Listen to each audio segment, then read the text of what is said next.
Hi, Maria. Hi, Cindy. Thanks for having me. I am I'm so excited and I feel so thrilled. And my guess is chances are everybody that is watching us, listening now, or some future now moment already knows your name and your face. But in case they don't, I am here with Maria Felipe. What did I do? I did well. And after many successful years, right? In the whole kind of on TV and journalism and all sorts of fun things, you had a slight shift and decided to try to figure out what life was. I'm making this up based on what I know about you, but literally your life took a turn and you found and began to embody A Course in Miracles. How's that? And really discovered the happiness involved in following this path. And just like I see your book behind you, right? This, Yeah. um, yeah, just being able to live our happy. And so now you're a motivational speaker and obviously an author and a teacher, and you're using happy to help teach people or show people who they really are. How's that as a bio? Did I do good? You did great, Cindy. Thank you. Thank you for having me. I was kind of having visuals of my career, especially early on when I was a model and an actress, boxing announcer. I worked for WWF, WWE with the wrestlers, like live TV, like that world. And then now looking, I was always a course student for over 20 years, but formally teaching for about maybe 11 or 12 now. But the whole thing of happiness is something that was just so important for me because I always looked for happiness in the external. It's what I had been taught. I had been taught that my career was everything, my relationship was everything, the outside sources defined me, outside stuff completed me.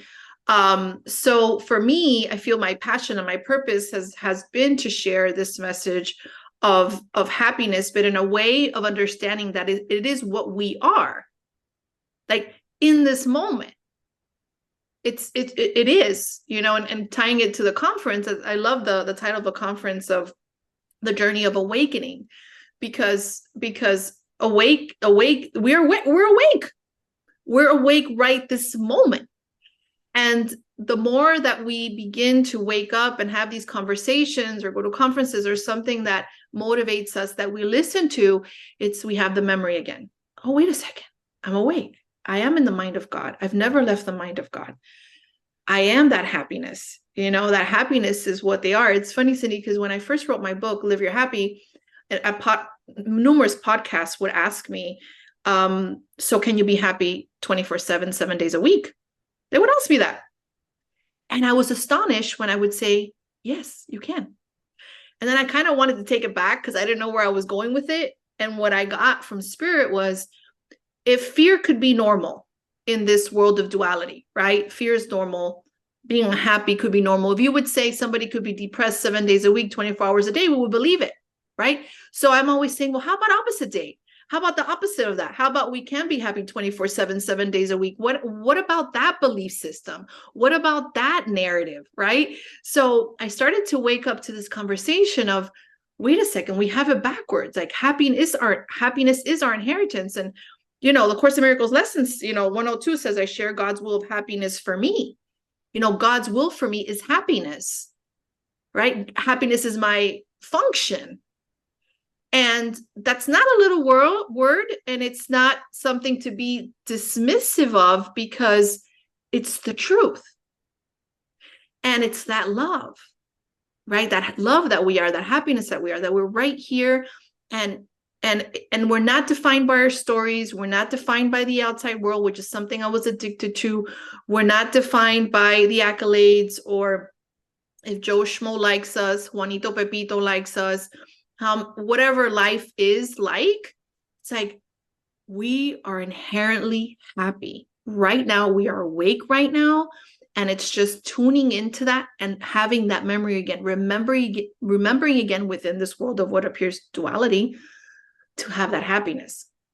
And one of the key things that's coming to me to share that really helps with that, I always say this to my clients and to my students, and whenever I'm speaking, is just don't make things too real. When you don't make things too real, meaning, when you really make something matter, or just allow the ego to take over your mind and make you believe that this is so important, is to question it with spirit, with the Holy Spirit. Wait a second. And half the time, Cindy, when I really step back and I observe and I'm present, I get the joke. I'm like, oh, I'm falling asleep again. And I call her, Cindy, I don't know what you call your cuckoo brain, but I call her Maria la Loca. When I start to believe that Christian is my problem, when I start to believe that my son is my problem, when I start to believe Joe Schmo is my problem, I just observe myself. And I can actually not get out of my body, but I'm awake to it. And I'm like, oh my God, I'm actually believing that this person is my problem. So I just come back to that awareness, and I allow myself sometimes to be Maria la Loca. It's very loving. It's a loving thing to do, to just allow myself to lose it and then come back to my sanity, because it helps me to become awake, to allow myself to be. It's called grace. It's called, that is what love does. It feels, it allows, instead of, I can't be Maria la Loca. I'm spiritual. I'm a course teacher. Oh, no, I have to have it together. I have to be perfect. I can't be cuckoo for Cocoa Puffs. That's nonsense. On the contrary, those are aspects of me that appears in the world of duality. So let me just be. Let me not judge it. Let me not feel guilty. Let me not feel sinful. Of course, it's teaching us there's no sin. The only sin is the belief that we think we've separated from God. So for me, it's that. It's allowing, it's that grace of allowing yourself. And that's what I'm going to really dive deep into my session about, of really giving ourselves grace, really allowing ourselves to feel, really allowing ourselves to just be a hot mess if we have to be a hot mess, with no judgment. There's just so much here. I'm so excited. I can't wait. I can hardly wait. I didn't think that was going to be that long, but it was. Oh no, I loved it. And for anyone that wants to know, before we hit the go button, Marie was telling me, I'm not 100%. But man, as soon as you start lighting up with this work, you kind of forget that, right? I could feel it. I could just feel the energy, or the happy, or the truth, or whatever, flowing through, and it doesn't matter how the body's feeling in that moment. It's so true. I literally forgot, and I was like, okay, well, words, it's just the words are given, and the journey is taken, and then everything just falls away. So yeah. Look at that. I am capable of whatever it is I'm supposed to be doing in the moment. I believe you probably answered this, but I'm going to ask the question anyway, just so people get it. Happy, God's will for me is perfect happiness. I understand that. Is happiness the goal, or the tool, or the path, or the journey to something else? I mean, how do you just define that word, happy? That's such a powerful question. And what comes to me immediately, and it actually came to me earlier when we talked about it, is that happiness is. It's not somewhere you get to, it's not somewhere you work towards getting, but it's something that with this work and practice, that's why I love the Course in Miracles so much, because when we question our beliefs, when we question what is the truth, when we change and realize that the cause and effect where it is, we wake up to that happiness in the moment. It's like, it's the same thing as awake. That's one of the reasons why I said yes to this conference. It's like, it's the same as being awake. It's happiness is this. Now, Cindy, look at me. Are you looking at me? Right? This is it.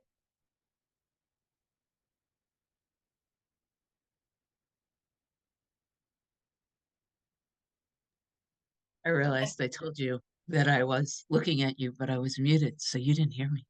No, but I saw you and I felt you. So this is it.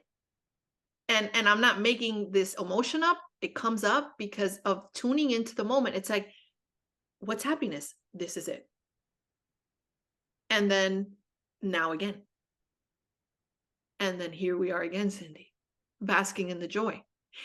It's just, it is a state of consciousness, and it's something that is available at every given moment. It's easier for me to do it now because I'm connected to spirit and I'm speaking about truth, about love. So it's hard to get to this emotion and this state when we are believing our negative thoughts, when we're believing the cuckoo voice. It's not impossible, because when we have the tools, we could come back to this state, right? So happiness is not a goal. It's not somewhere we go. It's also not anything of that sort of a journey. It's really what we are. It's what we are when we realize, and I think this is the easiest way to put it, because it's something I can't even put into words, is really the realization that we've never left the mind of God. It's just that light bulb of that understanding. What I believe about myself, or the stories that I've believed about myself or others, isn't true. And when we have that memory back, we are in our happiness and our joy. And the thing is, the good news is it never leaves us. We have the happiness umbrella, and we can leave the umbrella anytime and pretend that this is real, and pretend that I'm a body, that I'm Maria, that Joe Schmo's the problem, my problem is outside, I'm the victim, blah, blah, blah, blah, blah. I like to manipulate, I like to control, I like to be right. We can do that all day long. Although our happiness is our inheritance, and our happiness is our function, and we are in the mind of God. So the happiness umbrella is always there. So when we're able to wake up to that, we are back where we've never left anyways, right? So for me, it's that understanding that happiness is this moment. Happiness is what we are. And all we need to do is the work, appears to be work, to be able to realize that. Does that make sense? It's very deep and radical and upside down and up and down, but So, and I've got chills, which always means, for me, chills. Take a breath. Allow this question to be formulated from a deeper place. You ready? I love it. Please bring it. Give it to me. Tell me. So I know that your heritage is Cuban, and I was just talking to a beautiful friend who was telling me about what was going on in Cuba, and these beautiful people that are trying to get off the island and all those things.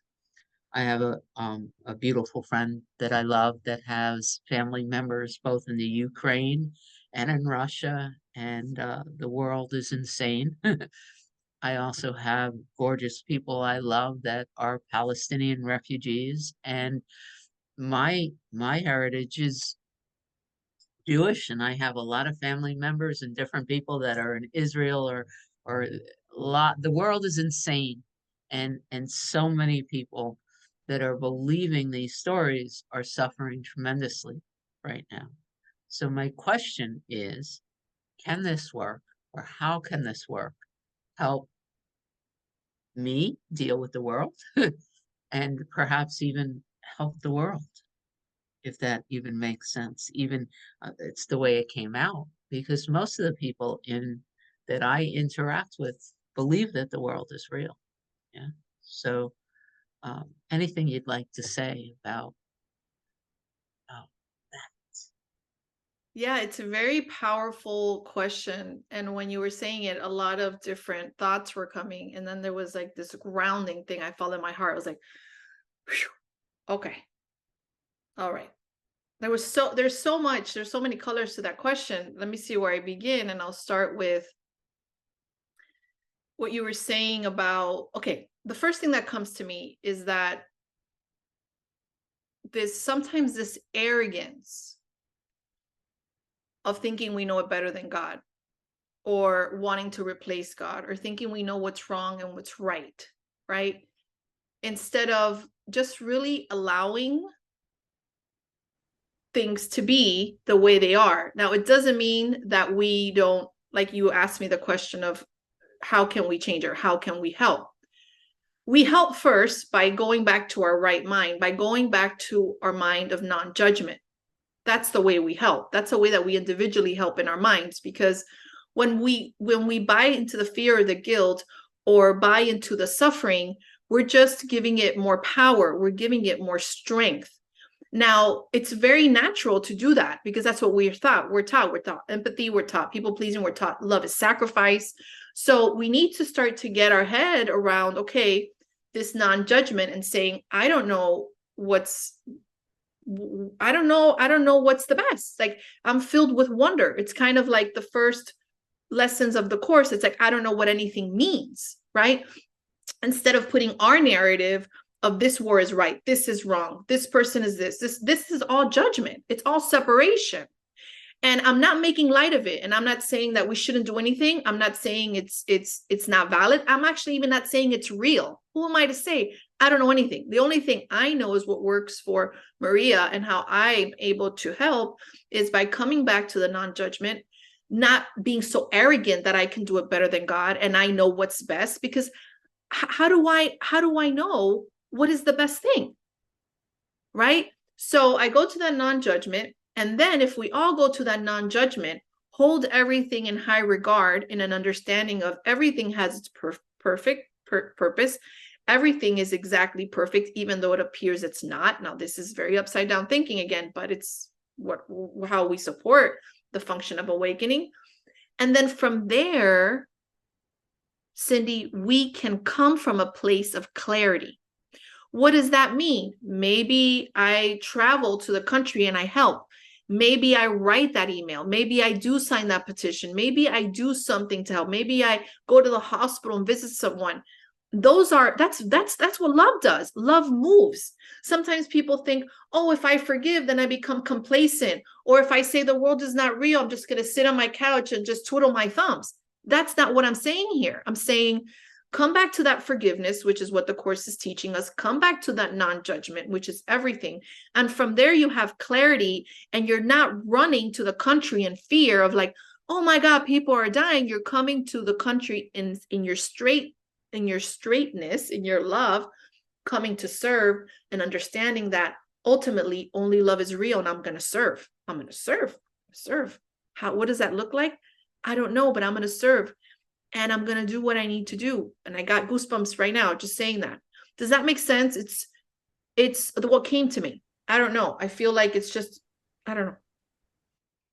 It was gorgeous. I literally heard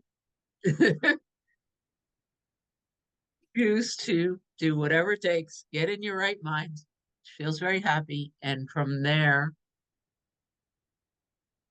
just remember that God knows, and allow God to move through me into whatever the right action is, but not from fear.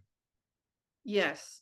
And when we also have the judgment that this is a very upside down world, or some things are going on that are crazy, is also a judgment, and is also making it real. Does that make sense? Now, for me, sometimes you got to say it. I mean, we're in a world of duality. We feel like we're bodies. So sometimes we got to say this world is crazy. Oh my God. Like, I'll say all kinds of things, but there's an awareness there. There's an awareness there that knows, and I don't want to play God anymore. I don't want to pretend I know everything. I mean, by me saying that I know what is best with this war, by me saying what is the best, I'm not trusting. I'm not trusting God. I'm not trusting that everything has its way. And how am I so arrogant to think that that's wrong? I don't know. It's very kooky wooky. We just left Halloween. What is it, Maria? Cocoa Puffs. Yeah, Maria has gone cuckoo for Cocoa Puffs and not the cereal. Now, it doesn't mean that we don't have compassion. It doesn't mean that we don't cry. It doesn't mean that we don't pray. It doesn't mean that we don't have empathy. It doesn't mean that we don't call that person. It doesn't mean that all these things. That's part of the humanness. That's part of the way, and it's fine. Although, how can we be of service? For me, what comes is non-judgment, letting God do its thing, and be an instrument by getting my mind aligned. By getting my mind aligned consistently. Well, it's hard to, yeah. Go ahead. I was just going to say, we've been hanging out for 20 minutes, which kind of is mind blowing to me. Amazing. I can go now. Bye-bye. But I wanted to make sure I reminded everybody that we were here to invite them to click the link that is in the description. And That's when right. they do, they get to register. And if they choose to come live from November 10th to the 12th, they can attend this amazing conference and spend the Journey of Awakening conference from November 10th through the 12th. They get to spend 90 minutes with you, and they can choose Different uh, teachers. different I'm teachers, gonna different be traditions. talking about Straight to Happiness. I think, yeah, Straight to Happiness, a shortcut to peace and joy. And I'm just gonna show up. I love to just show up in the spontaneity of it and really give the group whatever is most helpful in the moment. Meditation, Q&A, just immersing ourselves in the understanding we've never left the mind of God, really, really getting how perfect you are, really connecting to your true self, really being seen, letting go of that story, coming back to that innocence, all that good stuff. I can't wait. And if nothing else, from direct experience, I can say just hanging out with you just for a few minutes has activated my happy. So, what better reason do we need?